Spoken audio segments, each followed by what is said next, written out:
Hi guys, Yuki here back with Nusantara, and we left off with Tamara going to sleep and now she's waking up. I know it's been a while since I've actually updated or anything, but holidays. Anyways. It was morning already. My hand automatically reached out for an alarm clock beside my bed. Where's my clock? Trying to get the sleepiness out of my system, I opened my heavy eyes. God, it's so bright in here. I thought I closed the curtains before I went to sleep.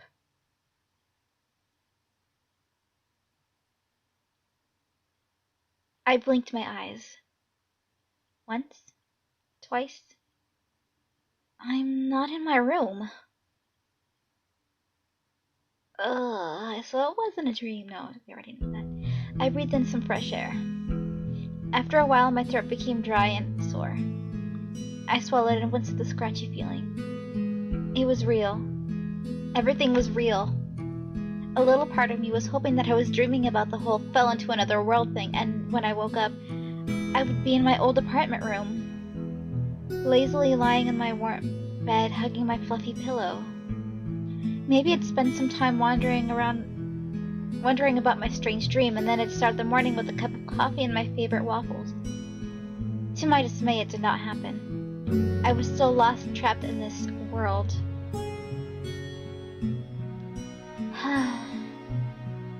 Oh well, it was no use dwelling over something that had already happened. I picked up my wristwatch from the table beside the bed. As expected, it was broken.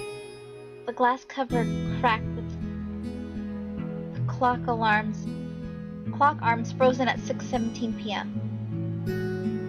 I shook it, hoping it would magically restart the watch. This was the only thing left aside from my clothes after I gave up my backpack. The last thing that reminded me of my world. Giving up, I looked over the window to check the weather and predict the time.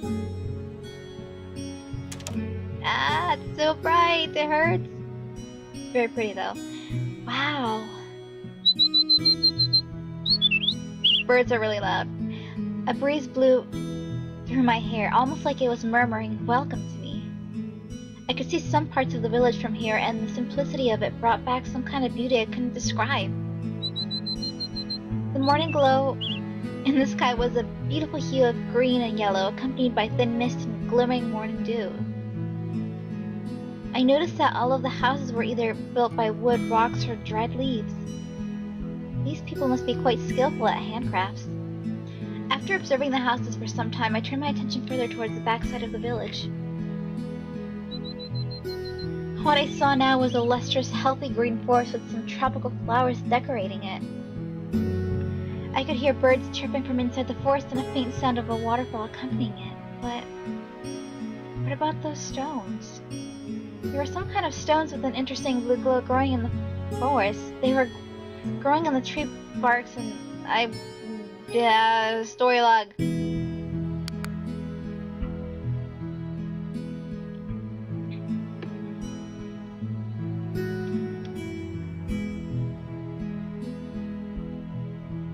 Where is it?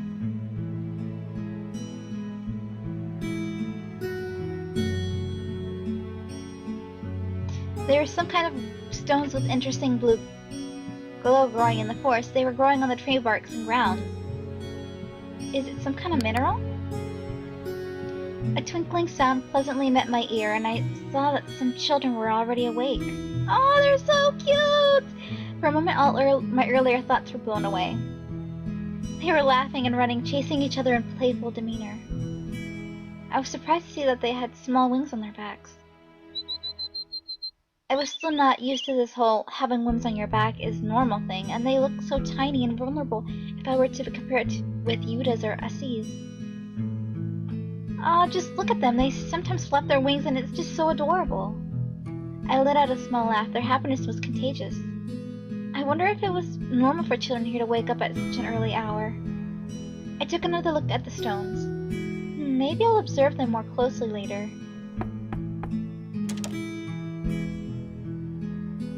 Why, Good morning, I'm surprised that you're already awake. I responded by giving her a small smile. Can't sleep well? I shook my head. I suppose you're used to waking up early then? I nodded my head. Well, that's a pleasant surprise. Are you up for some language lesson after breakfast? I nodded my head eagerly. I really wanted to learn their language as soon as possible. And simply... Okay. I didn't like the idea to answer every question with just a yes or no. The faster... Hold on.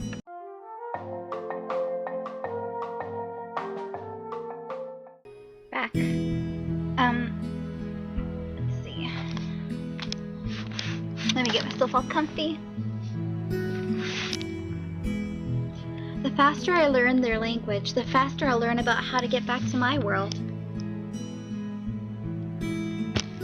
With determination, I started to carry out my day with Sukma.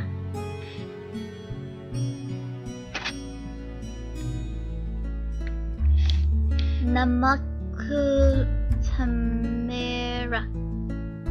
Sengyang. I'm Bertamudengan. I'm so sorry for mispronouncing this. I'm so sorry. Ouch! It's Senang Bertemu Denganmu, not Bertemu. Okay. Sorry if I did say it because I don't even know what I'm saying. Is it my name is this?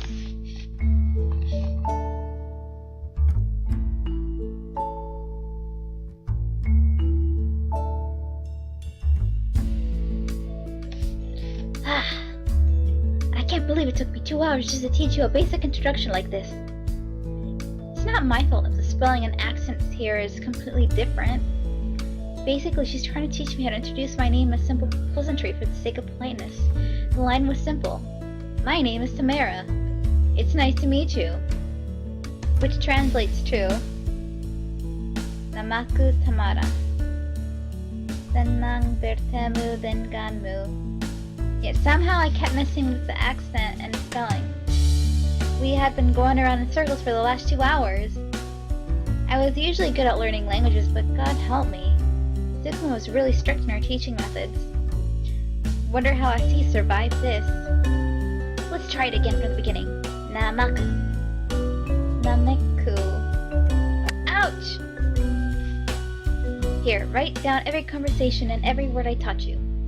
She handed me a small notebook, which I took gratefully. This is going to be a long day. Oh, this is going to be a long day indeed.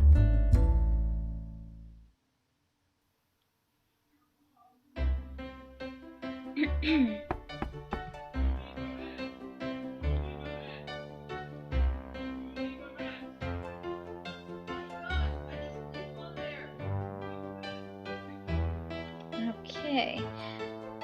Remind me again how did you persuade me into doing this again? I don't even know. With the power of my homemade cooking and love. Right. Be good now, you promised to at least be civil towards Tamara. I'm not really interested about her, though. You liar, I know you're curious about her as I am. When was the last time a person fell out of thin air like that? Well, you got me there. But still, I think you trust people too easy. She could be dangerous. Oh, so happy as I am to have you worrying about me, you just worry too much. I can never be too cautious if it's just about you, Sukma, and the village's safety. Just trust me on this. She can't be that dangerous, Yuta.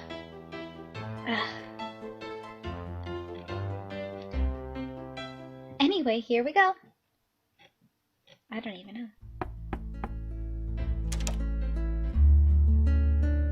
Good afternoon! Sukma? Tamara? I brought you...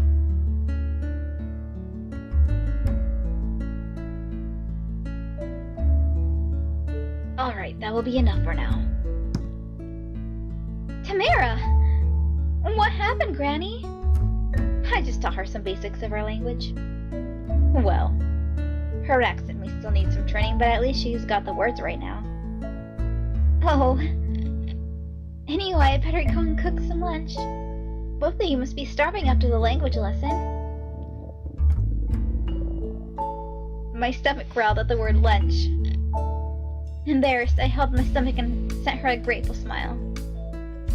Yuta, stay here with Tamara and Sukma, will you? I... Stay here. Be a good boy. But you don't mind having a chat with Granny and Tamara while I prepare your lunch, right? I stifled a laugh when I saw Yuta's face. It had a mix of fear and doubt. I wasn't too sure since the signs were very subtle, but just to see his attitude change when Asi was the one talking to him was very comical.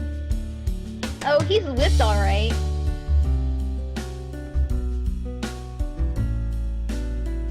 At last, Yuta gave up and sat right across from me. I gave him another sly smirk. What are you looking at, twerp? I shook my head, still maintaining my smirk. Zuko was sipping her tea, silently observing us. I thought she was waiting for me to start the conversation, but didn't think I was ready to handle talking to Yuta yet. With nothing better to do, my eyes wandered at Yuta's big gray wings. Their feathers looked so big and soft. When the light from the window touched them, they became a bit silverish. So pretty. I wonder if he can really fly with those wings. I was so focused on admiring his wings that I didn't notice his glare on me. Okay, this is awkward. So how are you doing, twerp? Like, fine. Yuta raised an eyebrow. You have learned how to introduce yourself then, right? Well, duh. I shot him a look of determination and started to reintroduce myself. This is gonna be one of those games where I learn how to speak, but read. Yeah, I'm gonna pronounce them terribly, so I'm sorry.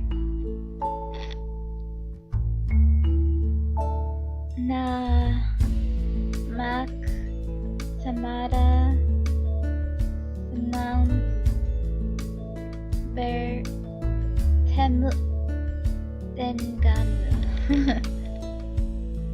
I smiled proudly at my own effort. Well, I'm pretty good, right? I waited in test. What if I said something really? Oh, what if I said something really bad? I waited in anticipation for his reply. Ha ha ha ha! That's funny. The shakes and animations. What? Did I mess up somewhere? I'm sure that I got it out right. When I was busy trying to find my mistake, Yuta spoke while trying to stop his laugh. He was failing miserably, though. You're like a 5-year-old child who's just learned how to speak. Oh, well, fine. What the hell? You should listen to yourself, twerp. I'm beginning to dislike you even more. I tried to find something to throw at him for being a jerk, but Granny Supma beat me to it. Thank you. Then she goes back to sip her tea. And then more laughter. Did you just throw a paper fan? Oh, I'm gonna sneeze. Okay. A paper fan at me? What was that for, Granny? For being a jerk who makes fun of Tamara's hard work. She said this like it was so obvious with a crinkled forehead. That only made me laugh harder. Stop laughing, you twerp. All the tensions quickly vanished into thin air. I didn't know Granny Sukma had it in her. Somehow the atmosphere turned into a comfortable one. He tried to throw some insults on me to stop my laughter, but didn't work at all, really. His denial of the entire thing only made it funnier. Sukma only smiled in return and kept ignoring Yuta's complaints. Now I know why Sukma said Yuta had a good heart. Sure, he had a foul mouth, but I thought he didn't really mean it. It was just his pride playing its role. My laughter eventually ceased when I smelled something delicious in the air. Why, I didn't expect to come here with Tamara laughing. As he appeared in the living room with 4 plates of what seemed like fried rice with potatoes as a side dish. My mouth instantly watered at the sight. Good job, Yuta. I suppose you deserve your reward. Yuta just snorted in reply. Well, here it is. Enjoy my special vegetable fried rice. Selamat makan. Bon appetit. I dug in with the rest of them, enjoying the comfortable atmosphere. Sometimes Asi or Sukma would start some conversation with me, and Yuta would give his usual rude comments about my accent or child talk me, which he would stop to some degree when Sukma threw him a meaningful glare. She also threw in some lecturing once in a while when I got my accent or syllable wrong. I could get used to this. That's actually a pretty interesting way to learn a new language, though. Chapter 2. Quest. After our lunch, Sukma suggested to me to learn more of their village language first before meeting Mitra and the rest of the villagers. I was also forbidden to tell anyone that I fell from the sky. Only Sukma, Yuta, Asi, and Mitra and a few of his other henchmen knew about this. If anyone asked, I was just a guest traveler from north searching for knowledge about ancient cultures and folklores. Therefore, my lack of ability to speak would be tolerated and wouldn't raise any unwanted suspicion. As for the wings, well, Sukma said to simply say that I'm a wingless tribe from the north, then I would be fine. Something had been nagging in the back of my mind. I was forgetting something important, but I just couldn't put my finger on it, and it was disturbingly like an itch. What was it? Tamara, Tamara, Tamara, Tamara. Don't know how to say it, just gotta keep going back and forth. I brought you my old clothes. Which ones do you want? How about this one? She suddenly thrusted a bunch of clothes into my hand. How about red? Blue? I think green will enhance your violet eyes better. What? Oh no, no, no, no, no. I have already imposed their home. Now they're giving me free clothes? Definitely no. I shook my head at her, but she just continued her explanation. Either she didn't notice or she was simply ignoring my rejection. This is Bebetan. You wrap this around your upper body like this. She showed me on some long clothes in various color and patterns, which, much like what she was wearing, and demonstrated how to wear it. Wait, toggle. Oh, I see.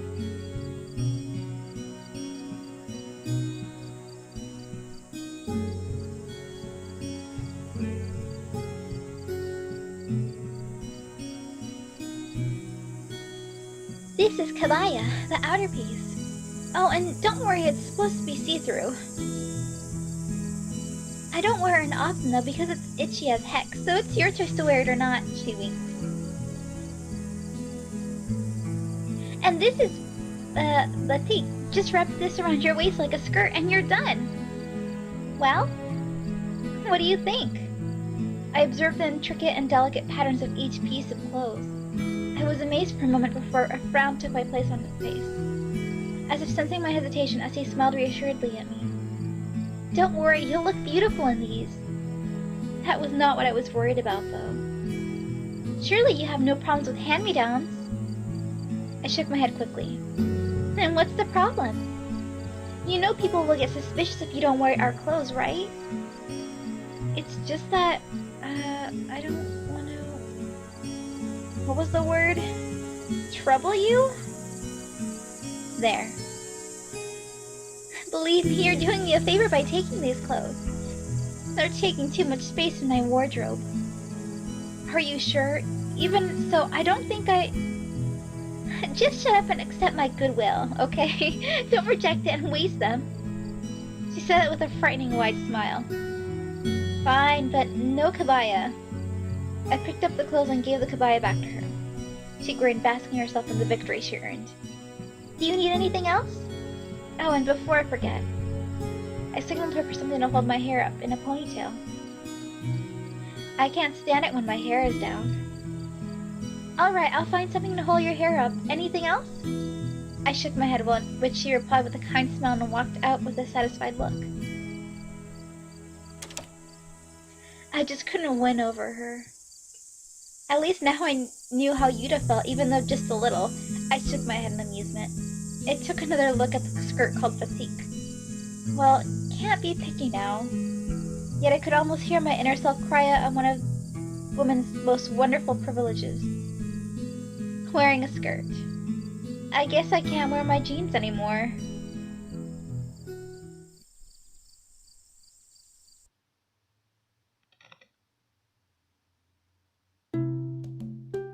After trying the new clothes, Sugma gave me the freedom to walk around the village and maybe make myself familiar with the villagers and surroundings.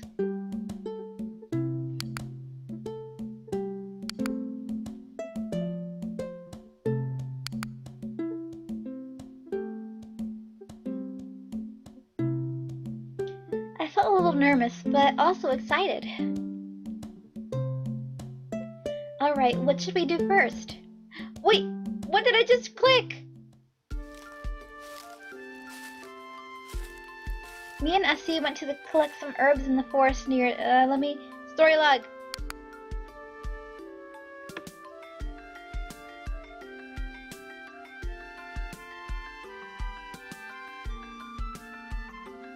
I didn't have a choice? Me and Essie went to collect some herbs in the forest near the village for Granny Sukma. There was a place they called Herbs Harvesting Point where many herbs could be found. I noticed that the glowing blue stones were here too. Sometimes Essie would take a look at them, carefully picking the biggest ones she could find and putting them in the basket we brought along with the herbs. I was about to check on them too when we heard people shouting deep in the forest. I wonder what happened. Just when I was about to reply, Yuta appeared from the bushes in front of us. He looked surprised to find us there for a moment and then approached us quickly. What are you doing here? We are just collecting some herbs for Granny Sukma. What happened? It's dangerous here. There's a Komodo hunting in the dead forest. Oh no. We managed to injure and chase him away, but you should go back. We don't know if the Komodo is still wandering or has gone back to his tribe. We have just arrived here, Yuta. Can't we stay here for a little while? I doubt these herbs will be enough for tomorrow. Besides, the dead forest is quite far away from here, and we're not that far from the village, aren't we? Just listen to me and don't come for a while. Especially at night. Who knows if the Komodo took cover here, and you know how dangerous those creatures can be. The herbs will just have to wait until we make sure it's safe. It's for you and Tamara's safety. Oh, he's thinking of me. I was dumbstruck when he turned to me. This was the first time I had ever seen him so serious, and there was a hint of pleading in his face. Taking heed of his warning and concluding that this was truly a dangerous situation, I took Essie's left hand and pulled her lightly, silently, asking him to go back. All right, but on one condition. Please be careful too, Yuta. I noticed Yuta's relief sigh, and I turned away when he gently placed his forehead onto Essie's and whispered something. Aww. I think it was something private between them, so I respected it.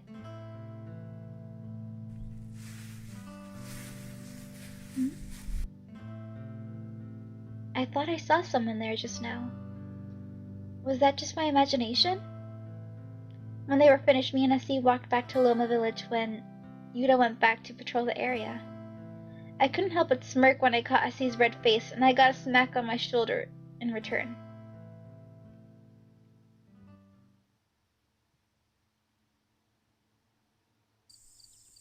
When Yuta came back during the night, he told Sukma about a Komodo hunt. Apparently there was a young Komodo who went hunting in the forest earlier. Mitra and Yuta managed to chase it away, but there was no guarantee it was gone. We concluded that it would be better to avoid the forest for now. Later, Essie went back to Degdaya village, accompanied by Yuta, of course, while Sukma and I spent the night with more lessons. I wanted to ask Sukma about the blue stones, but maybe later when I could talk more fluently.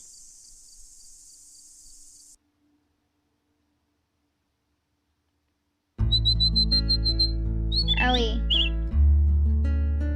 Those birds hurt. The next day, I was bored. Scratch that. I'm really bored. Sukma ended the lesson earlier because of some business in Degdaya village. Essie wasn't here too. I was guessing she was spending some quality time with Yuta now. Sigma told me to stay in the house, but I really want to go out now. It's so hot in here. I sat near the window hoping for some wind to come by or even a breeze to cool myself down. To my horror, it was just doing the opposite since the sun's rays were specifically stronger near the window. When I peeked out, I saw the green forest with blue stones again. I was still curious about those. I was always disturbed whenever I wanted to check on them. Now, I glanced left and right. It will be fine if I stick to the borders, right? I'm not going inside the forest, after all. You just said it's dangerous at night, so it's fine if I go out in the day, right? Reasoning with myself, I decided to take a walk along the forest border near the village. The forest was beautiful and relaxing in many ways. The crunching sound of dry leaves whenever I walked, the shadows of trees protecting me from the harsh sunlight, those birds that hurt my ears, the sound of birds chirping were like greetings to my ears, and the glowing stones enhanced the green forest, giving it a mysterious trait. After making sure I was not too far from the village, I picked up a random blue stone, chose a spot, and sat beneath a tree.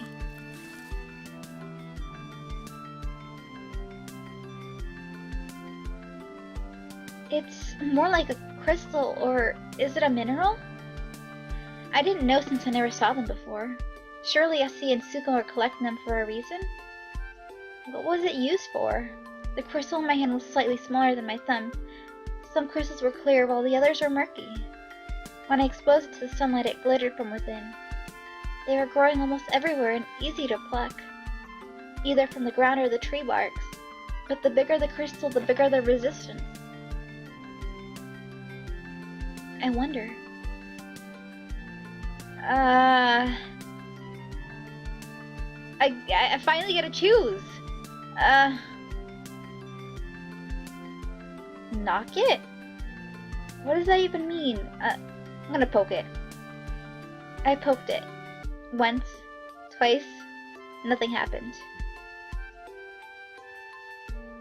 Knock it? I knocked on it on the ground and tree barks. Nothing happened. Throw it, I guess. I threw it and it hit a tree. It fell with a soft thunk. Alright, this is silly. I didn't know why Asi and Suko were collecting them aside from glowing. I thought they were just ordinary stones. Oh well, I would have known sooner or later anyway. A gentle wind was blowing and I closed my eyes to enjoy it, letting the cold afternoon breeze cool my overheated skin. I also heard a faint sound of water running. Maybe Hakuna Falls was closer than I thought? I couldn't remember the last time I felt like this relaxed. I was sure Asi and Suma wouldn't mind as long as I got back before dinner.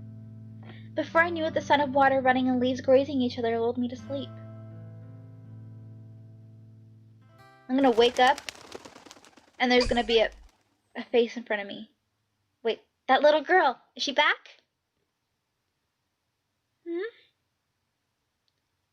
Hello, little girl, bird thing. A familiar white bird perched on a tree right in front of me. Took me 1 second to realize what it really was. It's the stupid bird from yesterday and the one who led me to this world, so that's what I've forgotten. I rose up to my feet and quickly approached the white bird. Who are you and what do you want from me? Stop laughing and answer me! I want to go home! You cannot go home before you finish your quest. I don't know. As for who I am, I was sent by the goddess Fate to summon you. Good enough. Call me sorry. I was a little surprised when I heard a familiar voice brushing my mind.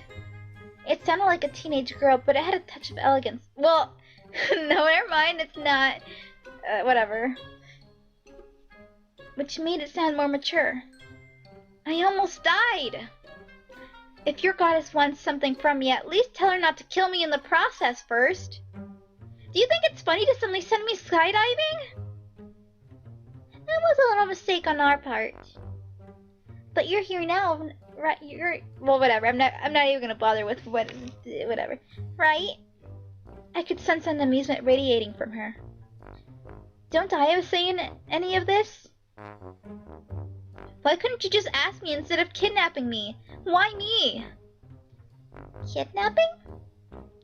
Such a rude word. We prefer the term spirited away. Ha ha ha ha ha ha ha. No. They're not that different. As for your concern, you don't have anything to worry about. When we return you back to your world, not even a minute would have passed since the time you stepped out from the bus. She was obviously annoyed, avoiding my question. There was a moment of silence between us before she sighed and conceded. We're afraid that you're the only one who can help us, Tamara. If you refuse, you will be a witness to the end of Sugma's tribe and even the end of the human race before it even has a chance to begin. What? Whoa, wait! What does Sugma's tribe have to do with the human race? They're not even humans! They're your ancestors. Ah! What? I'm spirited away to the past? Wait, my ancestors had wings? Isn't the human race supposed to have evolved from monkeys? As hard as it was to fathom, I couldn't help but ask myself, was she telling me the truth? Or simply messing with me? If I didn't know any better, I would have just laughed this off as like a bad joke.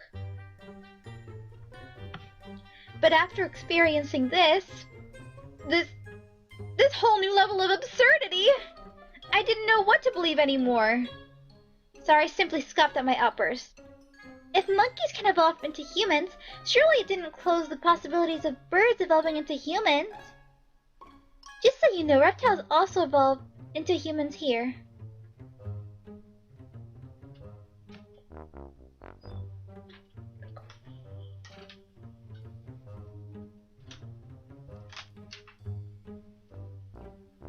Oh, come on!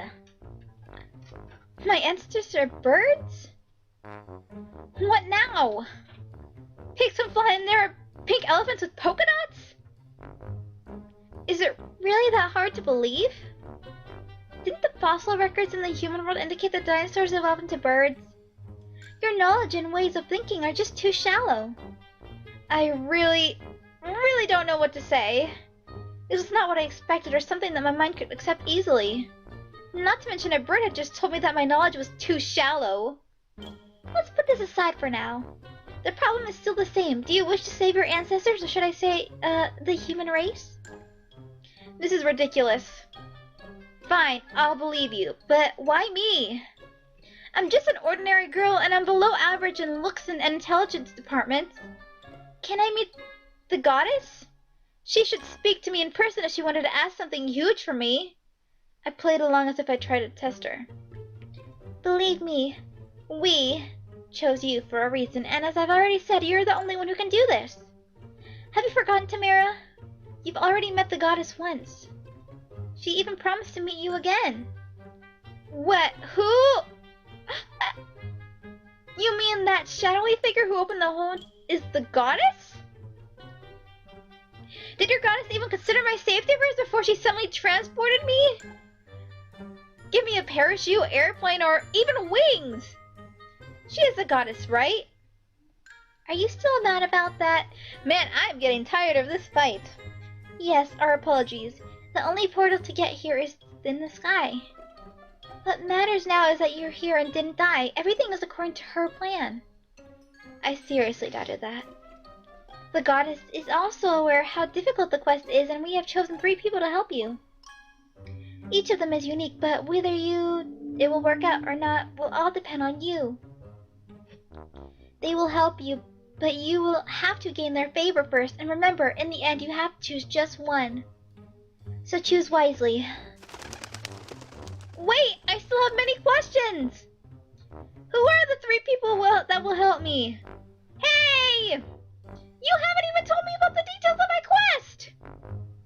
Everything will be known at the right time. Woo! And when you succeed, Tamara, you will receive something utterly priceless. Something that's even more precious than all the treasures in the world combined. My parents? That was the last thing I heard from Sarah before she was gone. Because I'm pretty sure her parents are dead. They died. Or her mom had to go somewhere because she was maybe because it seemed like personality was shifting. She was really depressed. So for that, maybe they separated and then maybe they both died. I don't know, something like that. I stood there for a moment, processing the information in my brain. I had to pinch my arm to reassure myself I was not dreaming. Ouch! All of these things has happened in just a little over 3 days. I was surprised my brain was still working and not bursting from information overload. I walked back slowly to Sukuma's house, wondering how to explain the situation. Granny Sukuma is right. The goddess fate did send me here for a reason, to save the human race. How ridiculous is that? Me? I hardly have any talent, let alone having what it takes to be a hero. As I sighed, I just noticed that it was almost night. More reasons to master their language quickly. That is, if I survive Sukuma's lectures tonight. I hurried my pace to Granny Sukuma's house.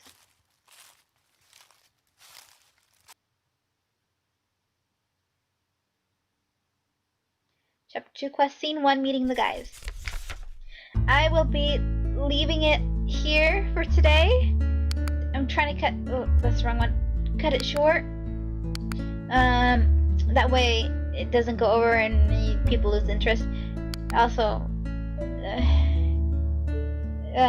just so I can edit this a lot faster. Yeah, so part 3 will be up sometime in January, since it's New Year's Eve today. Tomorrow's the New Year's, so yeah. Can't say it was mixed feelings about 2015, but thank you so much for watching, and I hope everybody has a happy new year, and I hope to see you in the next video. Bye!